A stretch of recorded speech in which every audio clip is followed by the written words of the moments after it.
I'm sorry. Okay? I'm sorry. I'm sorry. I'm sorry. I'm sorry. I'm sorry. I'm sorry. I'm sorry. I'm sorry. I'm sorry. I'm sorry, okay? Hello, friend. Welcome to I'm Sorry, Okay? A podcast where we are watching so much Degrassi. I'm LD. I'm still filling in for Mary, and I'm here with Paul. This week, we watched Season 3, Episode 5 of Degrassi Junior High, Loves Me, Loves Me Not. This episode was written by Jan Moore, it was directed by Kit Hood, and originally aired on November 28th, 1988. In this episode, as a school dance approaches, Caitlyn's crush on Joey intensifies. Dorothy falls for Yick, and Shy Michelle reveals her interest in BLT to the wrong person. I loved this episode. I loved it too. What a fun respite from last week. They really were just like, here, we're so sorry. Okay, so here's what I want to ask you, though, about this episode airing this week versus last episode. And I put this in my notes like 40 different times. But basically, do you think that they shot these in a different order than they aired them? Because this feels like it is the continuation after Big Girl Now. It feels like there's no way that this was actually when Season's Greetings was supposed to have aired. Yeah, right? No, it feels very incongruous to like everything that's been going on. Or I would say last week's episode felt that way more so. Yes, like it just doesn't really. Or one thing I kind of felt, and I wrote this later, so I might repeat myself just by accident, but I felt like this was like a Valentine's Day episode. Right? Like everyone's crushing and it's really adorable. It is a very crush heavy episode and I do love that. But they're also in like summer clothes. So I feel like this was supposed to be like the beginning of the school year still. It doesn't make any. Yeah, it doesn't feel like this is what's after Christmas. Going along with my Valentine's Day theory, I went and looked to see what the original air date was, but it was literally the week at like there was no break in the season. It was the literal week after Season's Greetings, last week's episode. So 7 days time passed. So we're in like late November when these episodes are airing. It like doesn't really, nothing about it like makes sense. And whatever, I don't know. I also wonder if this episode changed the way that you felt about Arthur and Yick's friendship from last week. Oh, I have some notes there, but I also have some notes. All right, well, should we get into it? Please. Oh boy. All right. So we open in the hallway where Joey and Snake are selling Zit Remedy demo tapes for $2, which I think is a steal. It's a great gift item. I think it's an absolutely genius marketing technique that they've got this boombox that's in a locker, so it's amplified even more than a boombox would be naturally. But it's like when you put your phone inside of a bowl. I did not even catch that. That is genius. I loved it, and we get Joey's just nonstop charisma selling these tapes, which I love. I think it really points to his future career. He's realizing part one of his dreams. Part one is they sell the tapes at school. Part 2 is they get radio play. And part 3 is they tour the world and they get babe fans. Where does the bass player in bikini come in? That feels like sort of a tangential, like that, you know, they'll get to that one. That doesn't fit into the main, like 3-pronged, you know, attack that Joey's got ready. He's got a 5-year plan. Oh, big time. We talk about Joey like he's super disorganized and stupid, but he's actually very meticulous in terms of his life goals.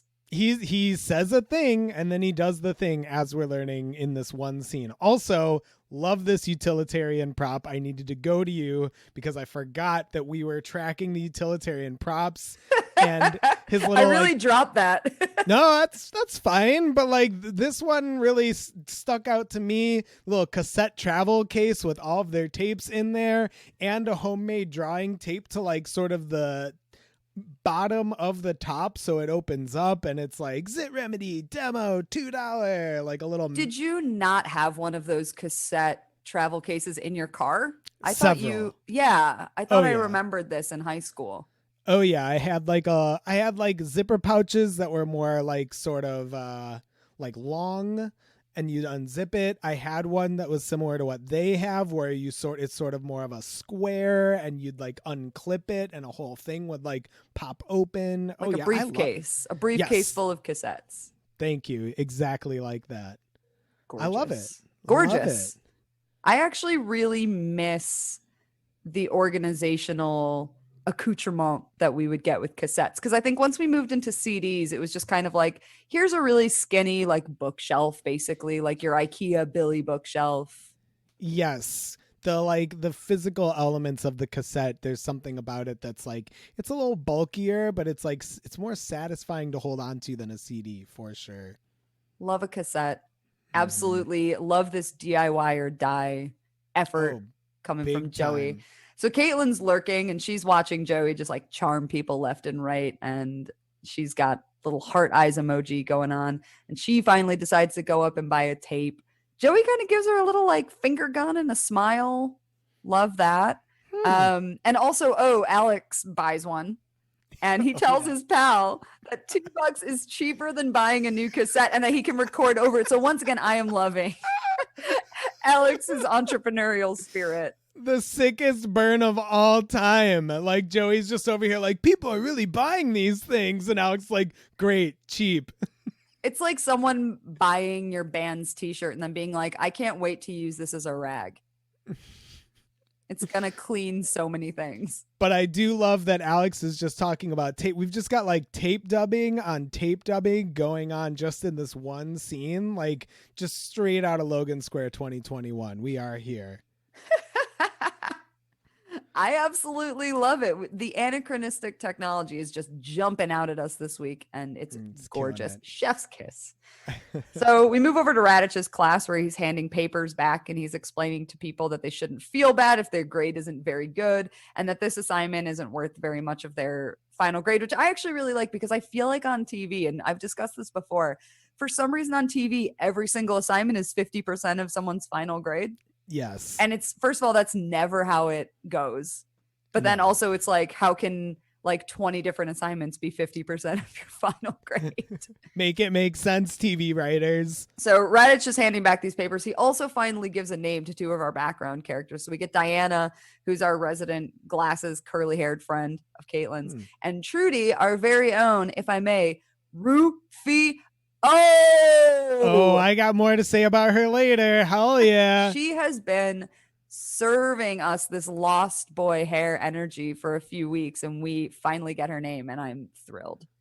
One thing I'll say about Raditch, though, is he still is being a total dick when he's handing these grades back, and when he says, like, I know some of these marks might be a little disappointing or something like that, and he, like, very dramatically pats Joey on the shoulder.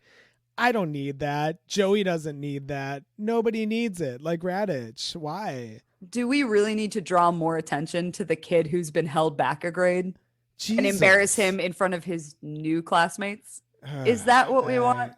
Not Because, what I would like, call effective. Well, yeah, all of this just continually points to the fact that Raditch is a bad teacher. Yes. Yes. Don't get me started on Raditch. Yes, and I absolutely will not, although I'm going to continue to talk about him. He gives them an absolute... Raditch gives them a really sick assignment in critical thinking, or at least I think he gives them a film review, and he, you know, I would have personally loved this kind of assignment. Going to a movie, that's what I call homework. Yeah. I don't know, have we've talked about this, or have we not talked about this on the podcast before, that you and I went to a performing arts high school? I think we have, but let's talk about it some more. Let's absolutely talk about it. We're going to get into it. So Paul and I went to a visual and performing arts high school, which was kind of a school within a school. So it was within a public school. It wasn't a private school. You kind of could go there if you were from anywhere within the district. I did drama, which is actually, like, when I think about my adult self now, it's like clinically insane, because there's nothing I hate more than people looking at me. Like, I got married in a private ceremony that and with the legal requirement of 2 witnesses, because I just, like Ron Swanson, when I'm told to say something, I will fall silent. So I was having a hard enough time like remembering what my name was for the repeat after me part. It wouldn't have worked. So, but I did drama because I had no other visual or performing arts talent. I wasn't a musician. I couldn't dance. I didn't, I couldn't sing. And I definitely couldn't draw, which was their requirement for doing visual art. And so I did drama because I kind of thought I was going to grow up to be a playwright. I was really like, ooh, this is going to be my thing. As an angsty teen, you know what I mean? I was like, yes, sure. I can do this. Dream big. Yeah. And would you like to talk about what you did in the academy? There's not too much to talk about. I was in the music program, so thanks, Miss Kavanaugh, because of Miss Kavanaugh, we've got all this great music for the I'm Sorry Okay podcast that you hear every week. And one little note about you talking about how you had no other specific artistic skill, and that was how you ended up in the drama department. Even before I knew you, we in the music department, where it was pretty regimented, we had a lot of theory, we had a lot of music history, we would often comment that obviously anyone in the drama department is only in the drama department because they couldn't do anything else. So it really feels like something was confirmed the more you talk. Once we met and the more you talked about this, it was like, sure, but that's fine. Yeah, man. There were people in my who were in my year or even in that focus who did drama who were very talented. Someone from your year is on Broadway now. Mm-hmm. But overall, it was just a lot of nerds who needed like a hug from their parents. And so just like needed to do something to get a bit of attention. I don't know. So I was there and I was generally hiding out backstage, trying to get the smallest parts possible in plays, despite the fact that I was there to be in plays. But the thing that I really wanted to touch on was that the way that our academics were structured, we were taught in like a really different way. And so we were taking extra classes. We were in more classes than the average high school student. We didn't get a lunch hour. We didn't get gym, and we didn't get a study hour. And so every term we were taking 3 more classes than people in the mainstream school, which actually also meant that we just had enough credits to graduate after like 5 minutes of being there.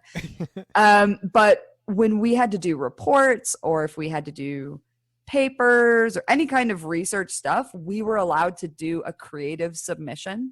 And so my entire high school like experience was spent making like little movies. Yeah. And it was awesome. Like I actually really engaged a lot more with my academics in that way than I think I would have if I had just been, I mean, I was good at writing papers. It was kind of where I stood out in my class, but I loved getting to do these little weird movies. And when I saw this assignment come up in this episode, I was just like, this is something we would have gotten in the academy. Yep. To give a sort of weird performance type of talk about a movie. Something that's like not like a typical like assignment. I think like what Raditch is doing here is like it feels like it's out of the norm for him. He maybe just had like this really good idea to have like a out of the box assignment. But that was something that I think, you and I were really lucky to have like regular access to. Like there was a major element of, so we had like music teachers and drama teachers that like, that's what they taught. But then we also had like our poli-sci teacher, our regular science teacher, and a couple other teachers that were part of the program. And they understood that while they were like teaching us English, it was a group of like 50 weirdo artists. And so they were also like, they were trying to integrate like what we did for our normal school stuff with like art. And it's too bad Mary isn't here. Mary will be coming back soon, but she and I have talked about like her high school experience versus like yours and mine, and like how much more engaging like the process was. And so I think maybe to bring it back to what we're talking about with this episode, we see this with Joey throughout the episode, that like when you offer children, either at any age, something that's more than just write information on a piece of paper, you see like so much more, like you see that they get so much more out of it. You see them come alive, because I think for me, I had really lost interest in school. Yeah, totally. And that was, I think, for a lot of reasons, mostly because once you get to high school, it's just like tons of tests, tons of standardized stuff. Sucks. Yeah, I mean, we went to high school under the Bush No Child Left Behind bullshit. True. There were tons of weird standardized tests that they started using, a lot of strange benchmarks for public schools. And I feel really, really lucky, because I think it changed the way that I thought, but it also changed the way that I worked with people. I think that I went on to get both a BFA and an MFA, largely as a result of the kind of high school education that I had, that non-traditional education. And I think it's made me a more interesting thinker. Shout out to the Larkin High Visual Performing Arts Academy, VPAA for life, baby. Shout out to Mrs. Besh, who let me make her a mixtape of punk bands and emo bands that made references to literature as an extra credit assignment when I was already getting an A+ in English. Hell yeah. I already meant, I'll do my quick teacher shout out, Miss Kavanaugh, who I already mentioned. She took us outside one day and was just like, with our music, a blank sheet of like music notation paper, and was just like, all right, now that we're outside, notate whatever you hear. I want it to be full, notate it. However, figure it out. And that was the assignment for the day. So we're like kind of chilling outside, and it was cool, but it was also like very creative thinking, but like challenging. Like she knew what she was doing. Hell yeah. Mega shout outs. That is so cool. Any teacher who's like thinking like that, you are fucking amazing. And I hope you know. I hope you know too. And I hope you know that like weirdo kids turn out to be cool adults. Okay, so Raditch says that these guys can work alone or in pairs, and Caitlyn kind of looks right over at Joey. And all of the ladies in the class flock to her desk once the bell rings. And so you've got Melanie, Diana, Jothi, and you've got Trudy, and they're all talking about the assignment. And Melanie's just kind of like, whatever you do, don't go see Teen Academy 4. It's totally sexist. Yeah. And we're gonna hear more about that. Yeah, Melanie does know. She's not getting a whole lot of play yet this season, but I'm liking that she's still around. She's making a lot of use of her screen time, lest we forget her dumping milk all over Kathleen. Well, I was going to say additional realism in this scene, right? Like Kathleen has all but like disappeared from this girl group dynamic, and we don't see her anywhere. And, even normally when they're not getting along with her, Kathleen is there, but it feels like, I feel like this episode was directly supposed to follow Big Girl Now, right? Okay. Because that is also explaining why people are whispering about Lucy, and it explains why Kathleen and Melanie are still on the outs. But Caitlyn's in her own world. She's listening to the Zit Remedy demo on her, in my opinion, but also in like verifiable fact, like very cool red and yellow Walkman. Oh, absolutely. Yes. Right? It's so cool. And the girls start talking about how Caitlyn was looking at Joey all class. Jothi says she's seen Joey looking at Caitlyn too. They're all giggly. I just thought the scene was very cute, very realistic. I liked it. Here are some giggling girls, and they're having a great time. I love it. Giggling girls. So over in the cafeteria, Snake's trying to get Wheels to come to the dance, but Wheels is talking about how he can't because he's helping his grandma move in. And so he's helping his grandparents move into his parents' house, right? Like, that's what's going on. Sounds like they're about to like just kind of move into caretaker roles there. Right. So we learned that his grandpa is only going to be living there part-time because he's in the hospital so much, which I think just like poor Wheels. He just has so much on his plate. He's just got like no time to be a normal kid. He's being taken care of by his grandparents, but he's also largely their caretaker. Yeah. It's a very strange relationship. The dynamic sounds fucked up, to say the least. So Joey joins them, and Snake's talking about how he got an A in French. Joey says he got a C in English, and I love that. And he, he's really embarrassed because he's repeating the year. It's still not going well. This is where I once again ask, like, is anyone going to test this kid for any kind of learning disabilities? Like, he's doing this for the second time and he still is getting C's. But Wheels and Snake suggests that he gets some help, and Joey's kind of understandably, I think, horrified at the idea of asking Raditch. And Yes. even more so, he's horrified at the idea of asking someone in his class.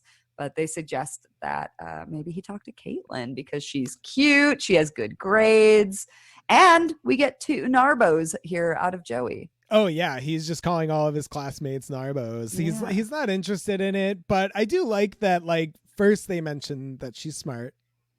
Crucial detail. I think it's Snake who says that. Polite. It's sort of like this person could actually help you, and it's like also you've been like talking about her nonstop, dude. Yeah, exactly. So he's kind of ruminating, I think, on his options when all of the girls at Caitlyn's lunch table clock that he's staring at her. Oh yeah. This is like a good, I like, the other thing that I like about this episode is it's got the elements of like a TV misunderstanding, but it's well written. Like, it makes sense that like all of these signals could be misread. Joey is, I think, trying to approach this kind of like new facet to this relationship with Caitlyn in a very functional manner. So he's just sort of being nice, but then Caitlyn's got all of these friends like hyping her up. Somebody just keeps saying like, oh, he definitely likes you. And it's just like, oh, buddy. I'm super familiar with that. Yeah. Well, yeah, as the resident kind of funny looking friend, people would always be like, oh, that guy totally likes you. And I'd be like, honestly, it's okay to just say he doesn't. It's fine. Yeah, it's fine. But also, this is the thing, because I don't always read your notes before we go in, but I was interested in what your take was going to be on this week, because you had messaged me and say that you really liked the episode. So I had a glance at your notes, and I think that Joey does like Caitlyn.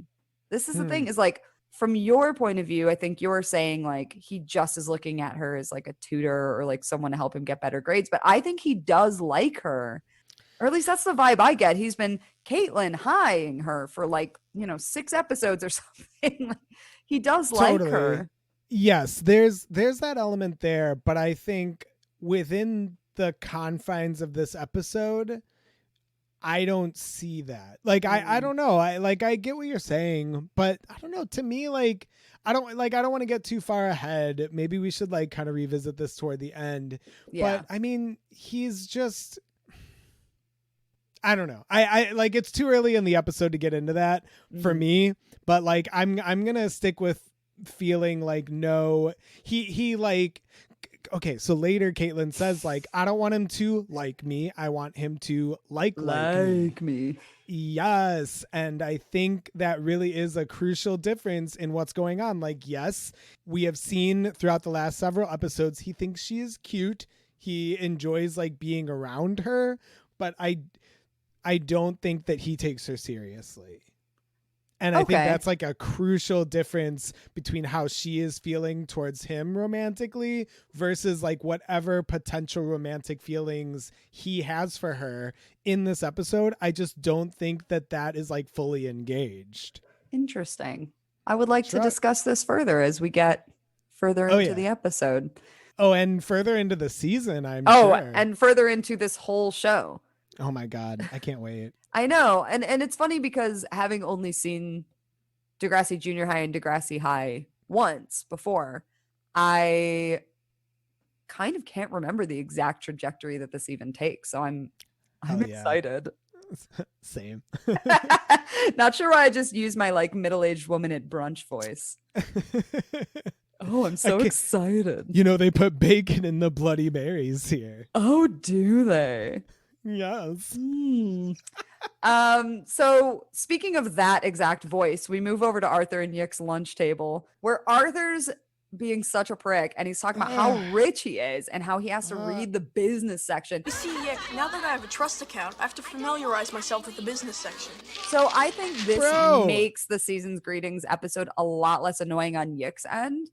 Yeah. These things clearly aired out of order because if this Yes. episode had come first and then season's greetings, I would have been team Yick, right? Like I would have been like, I don't want to hear about how my friend's rich, especially when he knows that I'm poor and my family are refugees and we all live in like a tiny apartment together. Like that would piss me off. I now am kind of, even though I still think Yick is an asshole and not a very good friend, I'm now also saying Arthur is an equally bad friend. There's no way in hell I would have gone so far out of my way to defend Arthur last week, because he's just here being so weird and talking to Yick about his trust fund. Like, what? Absolutely Dude, not. no. Absolutely not. This Get is a lost. huge yikes for me. And so they're just gonna make us suffer through yet another Arthur and Yick subplot. Like, I just can't dedicate the time to these two. So whatever you gotta yeah, we're gonna move on. Just after I say that Arthur in a wig, aka his cousin, is staring at Yick. Whatever. Sure. The less we say about this, as usual, the better. So we're gonna move on to Alexa and Michelle's lunch table, where Michelle is telling Alexa that she likes BLT, which I totally get because he is my look of the week. Ayo. Hey, so we don't get an amazing like full bod shot here, but he's got wide black and white striped polo and some washed black jeans. Yeah. And I just think he looks slick as hell. I think BLT is like a fashion icon for people who only go by their initials, and I am here for it. Love a good, like, the polo collar feels a little deep to me. There's something that's going on with that I also like. He's got the like kind of 1 to 2 buttons, maybe unbuttoned, and so you're getting a bit of a V-neck on that polo. Yeah. The structure really is very good. Yeah, I just think like, and he's like looking really intensely at either like kind of a pudding cup or a yogurt. He's like really focused on that snack. And I think that that's also really important to me because I too I'm often hyper focused on snack time. A minor can relate moment. Yeah. But yeah, so Michelle can't talk to BLT because she's shy, and Alexa is talking about how she's going to help Michelle because she knows all about boys. I love that Alexa is very encouraging because BLT has great muscles. I did not once think about muscles when I was in 8th grade or freshman in high school. Alexa is in her own universe. She is on another plane, and I don't think I could ever understand it. She is horny as hell, and she wants us all to know it.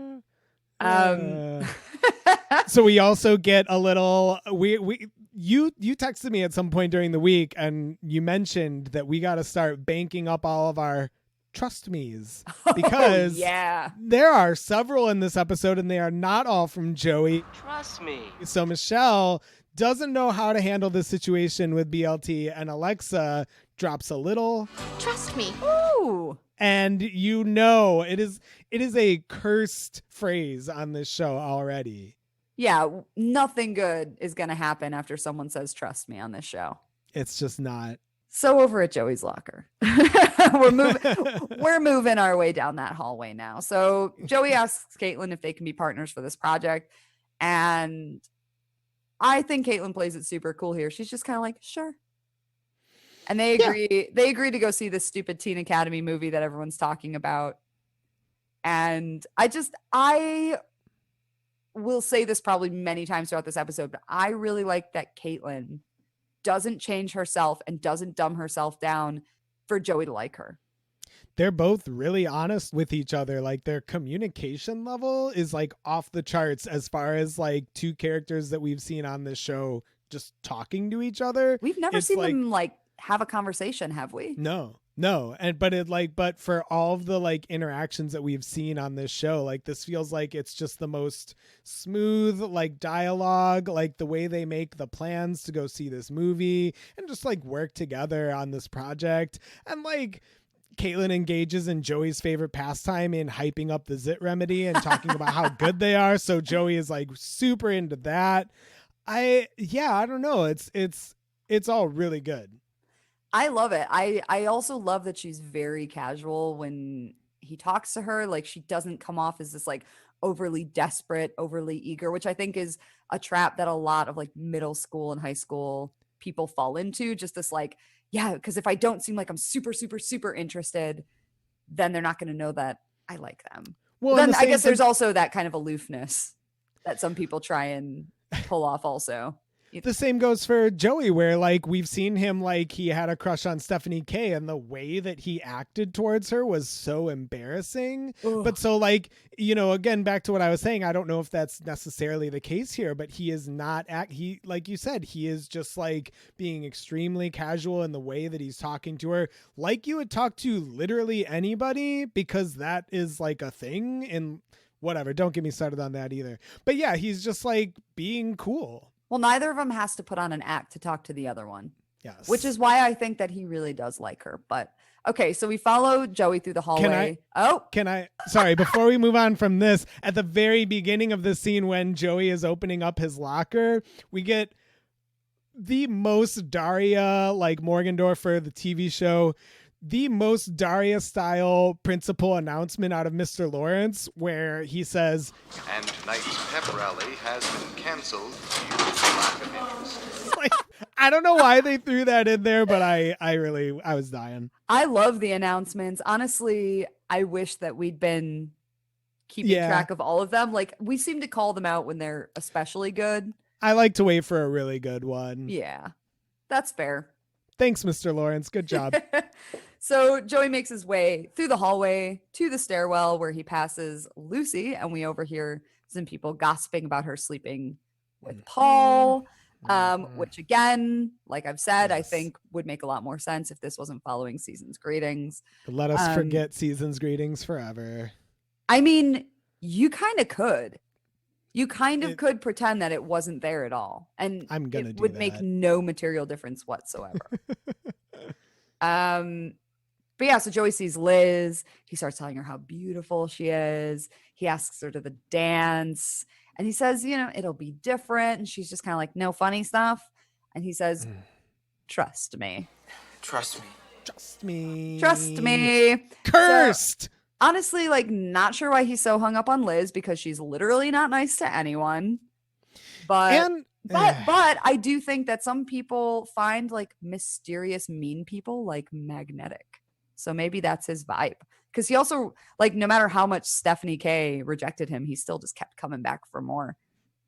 Yeah, personally, I think Liz is cool, so like whatever. But like watching this conversation immediately follow the previous conversation, like everything that I was saying is like the opposite, where it's just such an awkward interaction. Yes. It's like peeling a Band-Aid off just with both of them. Like neither of them want to even really be like talking to the like I don't know why it's happening. Like I get it and it makes sense and it's the writing is fine, but just like on a like metaphysical level, it's just such a moment of just like, why would two people do this to themselves? I love the depiction. I get it. But just like compared to where we just were, it's just like, oh, okay. And she agrees to go out with him, which it's like, fine. Okay. Fine. What? Fine. Great. Cool. So, so after school, Yick asks Arthur what he's doing this evening and makes a joke about Arthur counting his money. Arthur's like, what's that supposed to mean? But he was literally just talking about his fucking investments at lunch. So I'm kind of just like, yeah, like, bro. I'm wondering why Arthur wants to talk about how rich he is if he doesn't want Yick to talk about it. Yet again, totally invalidating everything that I thought about last week's episode. It's officially no longer canon within the podcast. Like, let us never speak of it again. Yeah, man, I'm an Arthur hater this week, and I don't care who knows it. So after Arthur and Yick say goodbye to each other and go their separate ways, his Arthur in a wig cousin pops out from behind a tree, wearing, by the way, one of Melanie's like exact outfits from last season. This like plaid skirt with a green top. Or green skirt with a plaid top. Sorry. That's okay. The exact, it was a look of the week last season. Hell yeah. So I actually really like that. I like the idea that Melanie gave it to Goodwill and Dorothy was like, yes, it's mine. So Arthur gives Dorothy the Stephanie K treatment, showing that not only what I wrote. Yeah, not only has he learned to not bully people, but he is just truly perfectly happy to treat family members like shit and and complete his own cycle of trauma.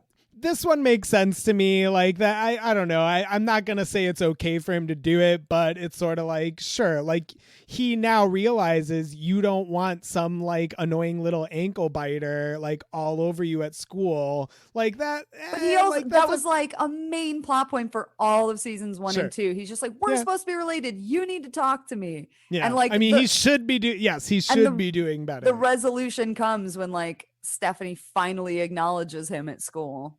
Mm-hmm. So I'm kind of like, come on, Arthur, this just happened. Oh, buddy. But also this season is making it seem like last school year was literally decades ago. So who's to say really what the kind of passage of time is in Toronto in 1988. So Dorothy asks Arthur if Yick likes her, and he's just like, no way. And then he tells her to get lost, beat it, and scram. He's like he really wants her to go the fuck away. When you put them all together, you know it's time to go. So mean. It would make me really sad.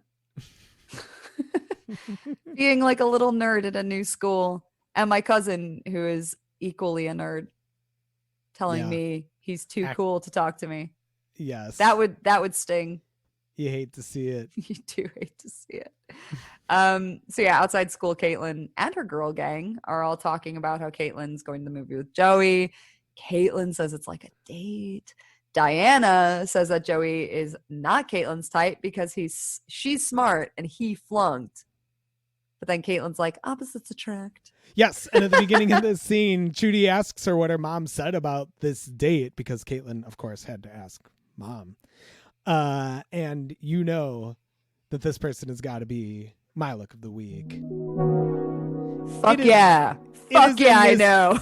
It is in this scene where it all came together for me. This is one of those looks that I wouldn't necessarily go with like myself, but if I had a friend that wore this, I would just be like, yes, absolutely. Sort of like is it khaki shorts? Like I can't tell what's going on in the pant region, but it's fine. The pant region.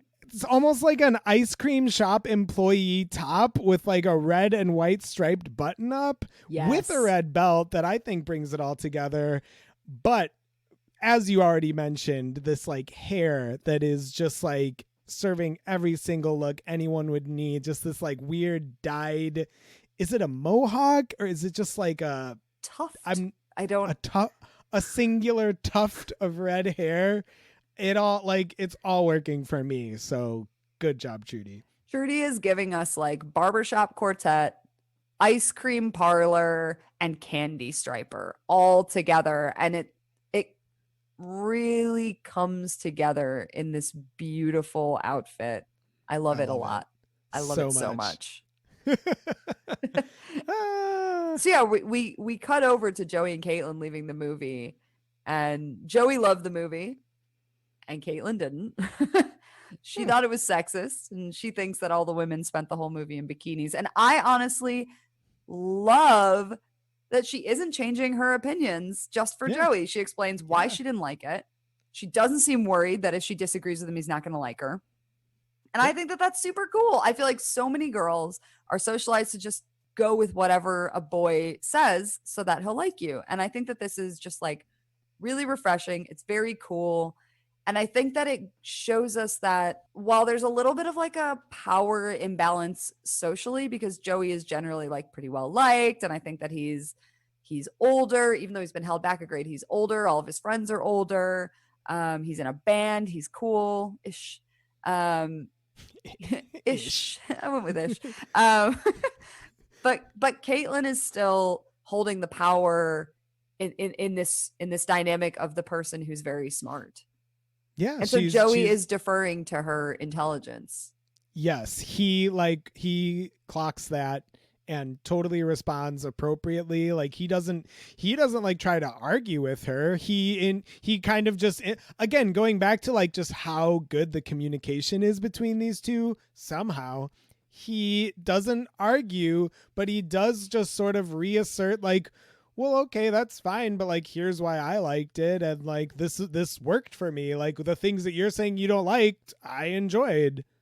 Yeah, and I think that speaks to the overall level of respect that they have for each other. Mm-hmm. And just shows that they've got a good foundation. What the fuck does he talk to Liz about other than calling her beautiful and being weird to her? Well, and I guess we get a little bit more about maybe why he, like, I wouldn't say defaults to her opinion, but he's more receptive to her opinion because he says, like, well, you get better grades than me, so, like, you must be smarter, and so maybe you are right. But she even then doesn't even give him that, like, self-deprecation. She's like, nah, dude, like, that's just what you thought, whatever. Yeah, I mean, she says, you know, you had a bad year. There's a lot of ways to be smart. And, you know, she hypes him up. She's like, you're good with people. And, you know, I think Caitlyn's really cool here. It feels like, I think, she learned a lot from her non-relationship with Rick. You know, that people are in all sorts of different situations. And I think that this is showing such a progression from her judginess last season. Sure. Or at least the way that she viewed Rick as kind of like a project in the first 2 seasons. Yeah. And this is more like, okay, I'm accepting Joe. She's meeting him where he's at. Yes, totally. And I think that that's cool. Instead of trying to like fix him or change him or make him smarter or just whatever. Like adding to this great dynamic that they've got. So from there, he offers to walk her home, which this is where it definitely I think he's still just trying to be like a pal, but it is like he offers to walk her home. He asks her about going to, like, if she's going to the dance. He doesn't ask her to the dance. It's all these, like, the writing's good. It's all these little technicalities where he didn't say that, but of course if she's already feeling interested or whatever, you can see that she is like sort of misreading these interactions, which again, like, great fucking stuff. Good job, everybody. I feel like it's super, super real. Yeah. And I also love that when he's walking her home and he's just so relaxed and they're having a really nice time. And it's such a chasm between Joey's relationships with other women and Joey's relationship with Caitlyn, because he's actually talking to her instead of weirdly objectifying her and falling at her feet and being like kissing weird. her arm or like whatever. Ugh. Yeah, exactly. Bro. I feel like we finally cracked the shell and we're seeing the real Joey. Yeah.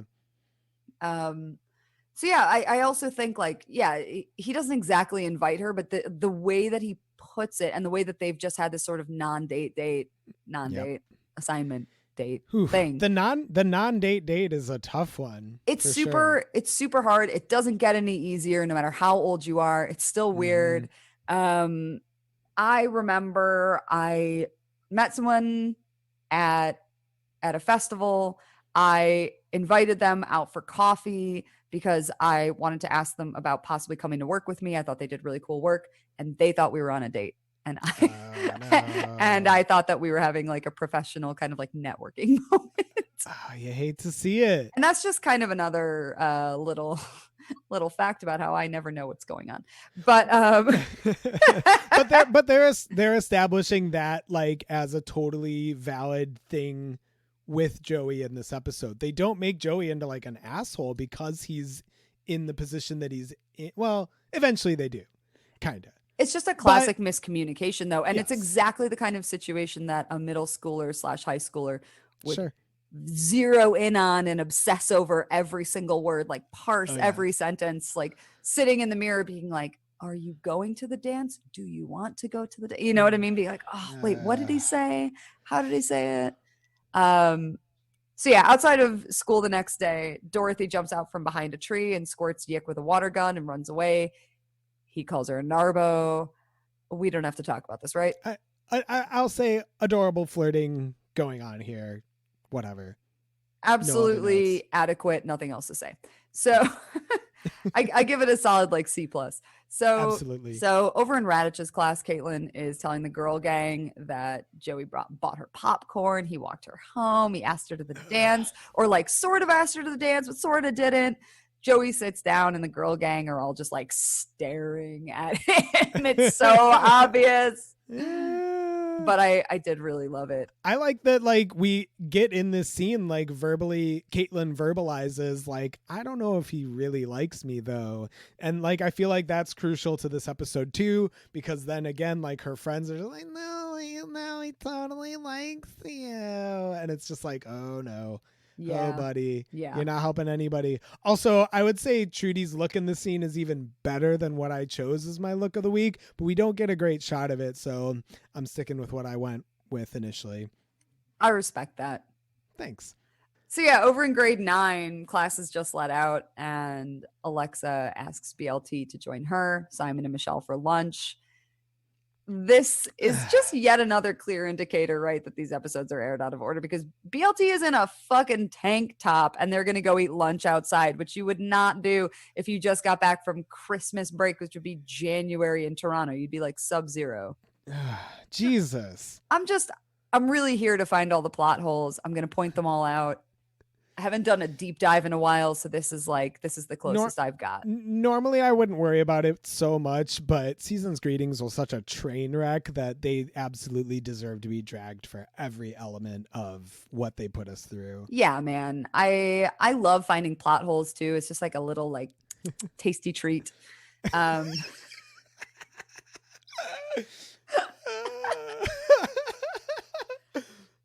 really active on Reddit, writing about plot holes on Grey's Anatomy, in case anyone is wondering what I do outside of this podcast. Wow.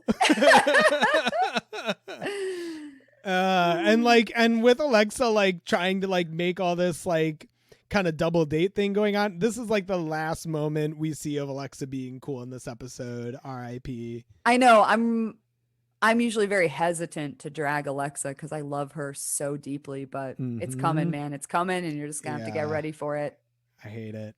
So outside school, on the lawn, Joey and Caitlyn are working on their project. They kind of go back and forth a little bit on whether or not they should say if they liked it or if they didn't like it.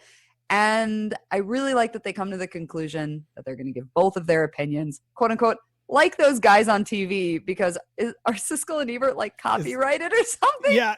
Yeah, I mean, maybe Siskel and Ebert weren't the only ones, but like, yeah, I don't know. That's where I mean, you know, and there's Chicago heroes. Like, we got to shout out our local guys, the local flavor. Maybe there was something. Flavor. Well, also, there's more.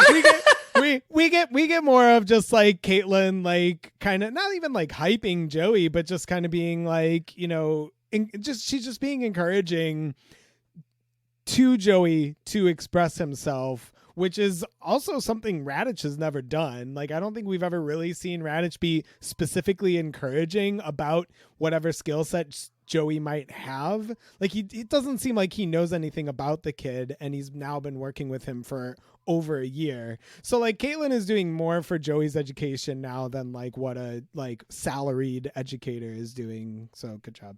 Ooh, we love a little bit of unschooling. Okay, so outside, but elsewhere, having lunch, we've got Alexa, Simon, BLT, and Michelle. Alexa asks if anyone's seen any good movies, and apparently there is literally only one movie. Unlike last season when there were two movies. Right. Well, Crying in the Wind, and what was the other one that they went to go see? I wish I could remember. I wish I could remember too, but supposedly it was scary and something about, was it lizards, reptiles, Return of the Reptiles or something? Revenge of the Reptiles? Let's say Revenge of the Reptiles. If we're wrong, please let us know. I'm sorry, okpod at Gmail. We're on Twitter. We're on Instagram. It's just going to be Mary. It's just going to be Mary sending us an email being like, hey guys, longtime listener. You got that wrong. P.S. I'm a Capricorn. Okay, so all of our faves, the core four here, they're sitting here and telling us about the one movie that exists in Canada in 1988. So Simon and Michelle didn't really like it. And Simon kind of starts to say that he found it sexist. Alexa immediately interrupts him and snaps at him to finish his lunch. I do not love this. She shuts him down so hard. It makes me really sad. This is only the first time that she shuts him down too. Later on, they're talking more about this movie, and Simon kind of tries to like interject, and he's just like, yeah, is that the scene where they're like Edie. And Alexa, Simon, no. No. Oh man, yeah. So Alexa and BLT really bond over their bad taste in movies. And you know, I have said it before, but I think that the dynamic between Alexa and Simon, at least at this point in time, really kind of sucks. It's She's not always good. looking at other dudes. Simon, and especially it seems weird to me that she was like basically fighting Stephanie K for Simon, as she treats him like such crap. But Simon just kind of seems like he's always along for the ride, and it doubly sucks because she was obviously trying to set Michelle up with BLT and then just flirted with him right in front of both her friend who likes him and her boyfriend.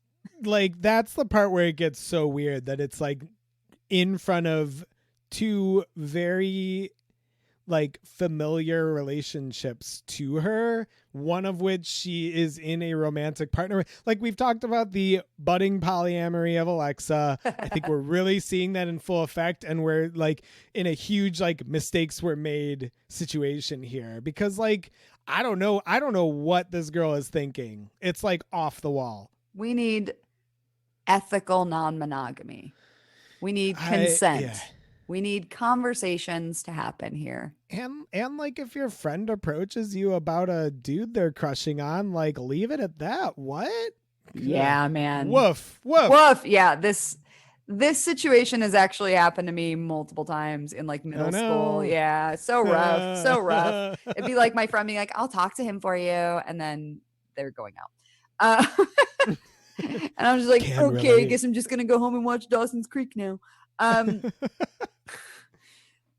I love a teen drama. What can I say? So over in Raditch's class, Joey and Caitlyn are absolutely killing it with their project. They respectfully disagree with each other. And I think that this might be the first time that we don't see Joey just like hammering somebody with his opinion until they change their mind, right? Like, I think this episode shows us such a progression of Joey, and I feel so proud. Great convo, great visual props. They use just 3 thumbs up and 3 thumbs down, which I think is very weird. Whatever. Sure. No one's got 3 thumbs. It's well, I hopefully Raditch didn't take any points away for this error, because this is a like A++ presentation. I mean, it's not biology class, so maybe it's fine. But I think it's a great presentation. They do a great job. And as they're leaving class, we find out they got an A.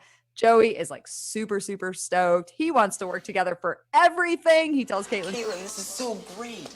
You're smart. You're beautiful. You're perfect. Dude. And then just very quickly is like, I've got some problems with math. And he starts like bringing her in on math. And he's just like really... It's flirty, I think.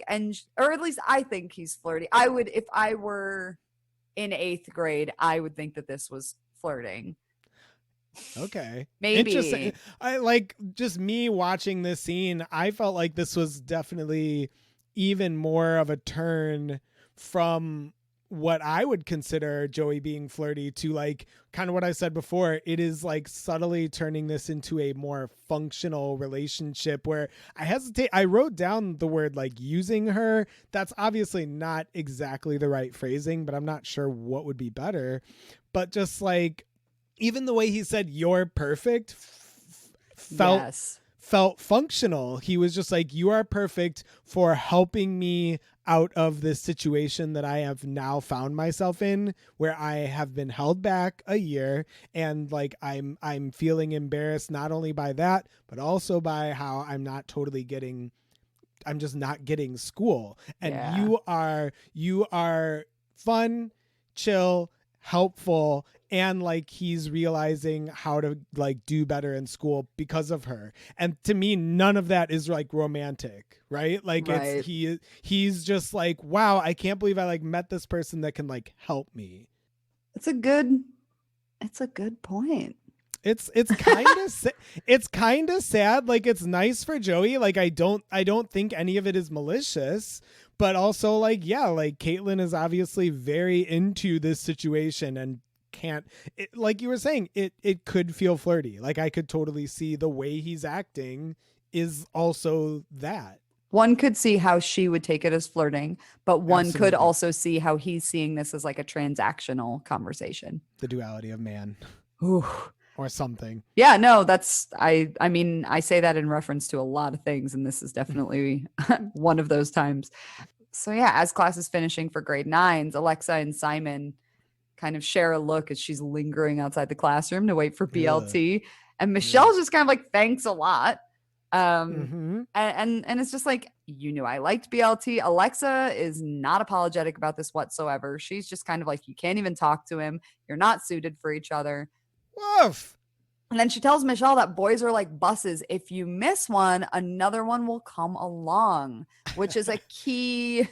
Oh, the bus line really, they're setting it up. They're setting him up to knock him down. So can't Alexa, I think, really sucks in this episode. But I think that it's kind of the theme of this season is like pals being bad pals to their pals. Okay. So Put a pin in it. yeah. So, well, you know, we've seen it already. We've seen Lucy with LD and also treating the twins like that. We've seen Kathleen treating Melanie this way. Lest we forget Arthur and Yick. We are going to forget Arthur and Yick. we definitely are. Yeah, we're not going to talk about them. And now we're getting this, and so we're building on a larger seasonal theme here. But so as Michelle is coming out of school, Simon offers to walk her home and says that he's got an idea for how to make the dance more fun. And I love revenge flirting plans. Oh yes. Revenge flirting. That's got to be a new jingle. I'll have it ready by season 4. It's back, baby. So yeah, over at Caitlyn's house, she's getting ready for the dance. She's listening to the Zit Remedy tape. She's just like trying on all kinds of outfits. It's a very cute, realistic thing. The only thing about this that didn't track for me is that like teenage girls do not get ready for dances alone. Especially someone like Caitlyn who's got a girl gang. Yeah, I didn't really have a lot to say about this scene, so that's all I had to say. Cool. We're gonna move on to the dance now. Yeah. So the first thing we see at the dance is Snake passes Lucy and he says hi to her, and his pal says that he heard a rumor that she sleeps around, and Snake shuts that shit down. So thank you, Snake. Yes, he is not falling for this gossip rumor mill. He's just kind of like, nope. That's a rumor. Snake is here to bring up how smart other people are, and he is not here to talk about their... Snake's got nothing but respect for the women of Degrassi. Hell yeah. Good job, Snake. Next week, we will see how fallible Snake is, but for right now, he's doing a good job. Well, nobody's perfect. No one can be, and that's, again, why I think Snake is a Libra. So, Alexa is fawning all over BLT and his muscles. I bet you work out. Yeah, just about every day. I just love muscles. When Michelle and Simon come in together, which we love to see. Michelle absolutely drops a tiny micro promo on Alexa as she passes by with Simon's arm around her. And she's just like, oh, hi, Alexa.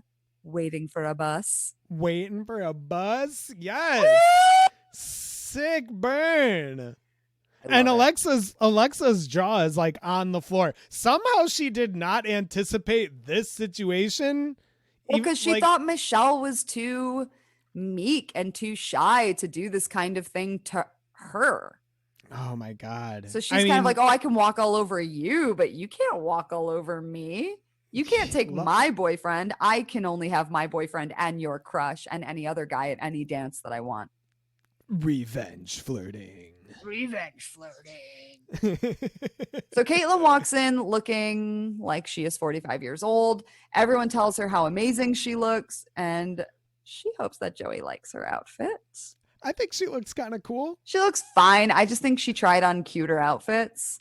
I think she comes in looking like kind of a 1980s secretary at like a finance firm where they're doing a lot of coke.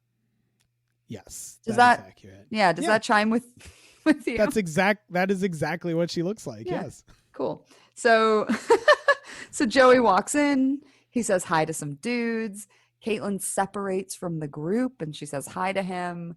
He kind of checks her out. We get like our third Caitlyn hi of the episode. I told you. It's really unrelenting and I love that. I told you.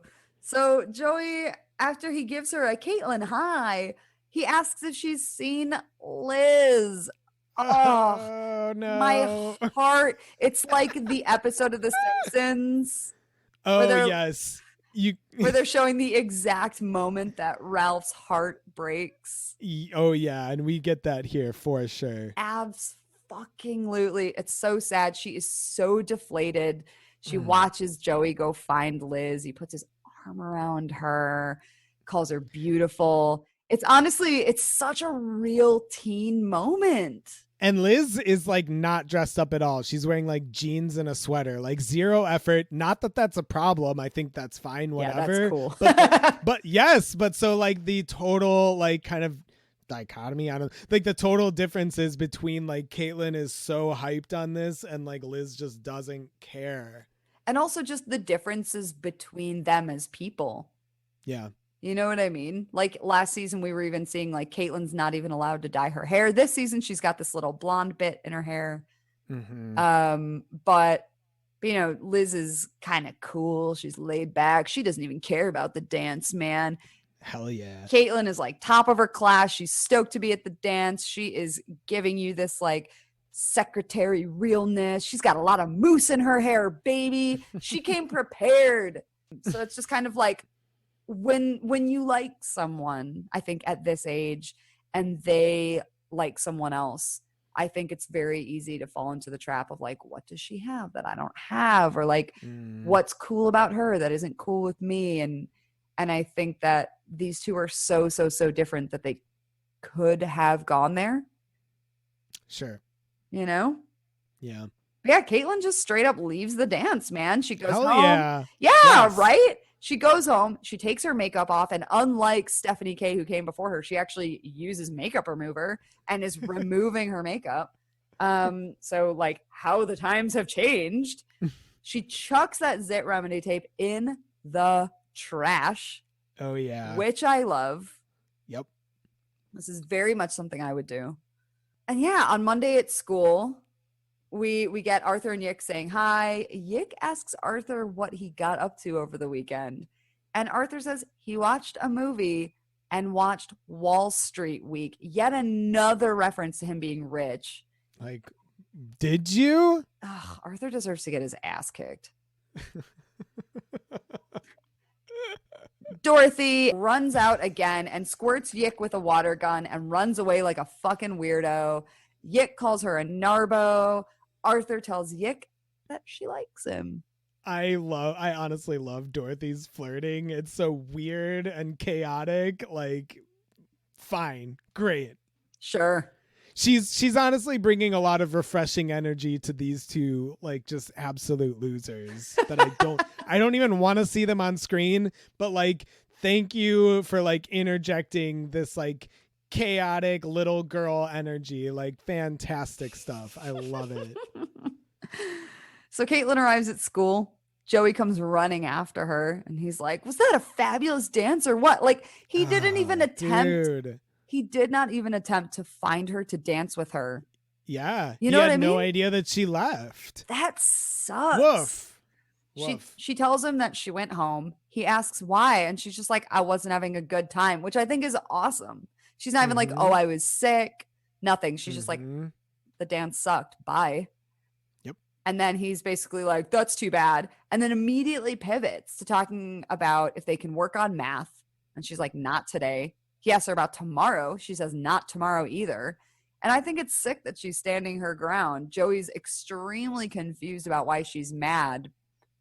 And he's like, doesn't he say, like, I thought you liked me or something like that? Or ooh, I missed that. I'm not sure. I might be wrong. But yeah, no, I mean, I think he's, again, like, he's got this like idea in his head about what their relationship is. And I think to him, he just sees it as a functional relationship, a friendship maybe. But so he doesn't get why he can't like, and I keep saying use her, and I really don't like that expression, but whatever. He like doesn't understand why he can't like use her, or he doesn't have access to like her intelligence to help him out. Like he's just like not getting this at all, which is classic Joey. Like we're back into classic Joey, which I love that, the like subtle phase in of just like, oh yeah, Joey's an idiot though.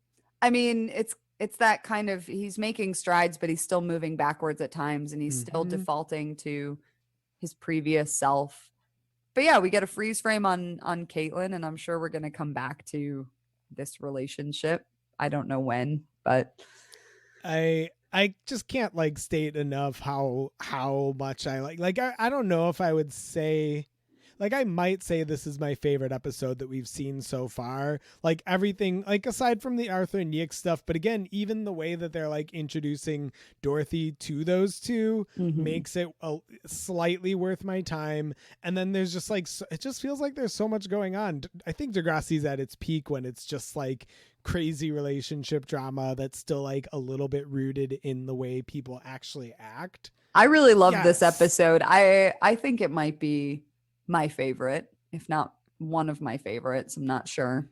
I'm trying to remember other episodes. It's so hard. I mean, that's the other thing, is I'm just like, nothing is sticking out to me. So I'm just like, I think up to this point, like this is just top tier stuff. Yeah, it's a really, really good episode. And I think that we're getting the best of a lot of people. We're getting this progression of Joey, the progression of Caitlyn. We're getting some kind of we had no Kathleen this week. Fantastic. Thanks, everyone. Obviously, they filled that void with Arthur and Yick, but you can't win them all. Yeah. Can't relate. I related a little way too hard with Caitlyn here.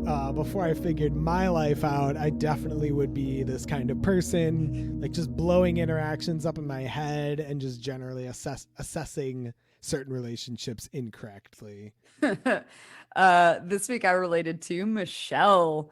I have often, unfortunately, attracted friends like Alexa who were just like way, way, way more confident and charismatic, and acted on my crushes before I could. So Oof. yeah, it was a little bit real for me. So, friend, what did we learn today? I learned it's important to trust your initial instincts about something. Caitlyn was pretty sure that Joey didn't actually like her, but she let her friends hype her up and lost sight of how she actually felt, and that ended up kind of blowing up in her face, which we all hate to see. I think we learned that you need to be clear about your feelings and intentions with people. Boom. That's all I'm going to say about it. It goes across the board. You can listen to I'm Sorry, Okay, a Degrassi podcast on Acast, Spotify, Stitcher, or wherever you listen to podcasts. And if you enjoy what we're doing here at I'm Sorry, Okay, be sure to give us a rating and a review on Apple Podcasts. That's it for Loves Me, Loves Me Not. Join us next week for He Ain't Heavy.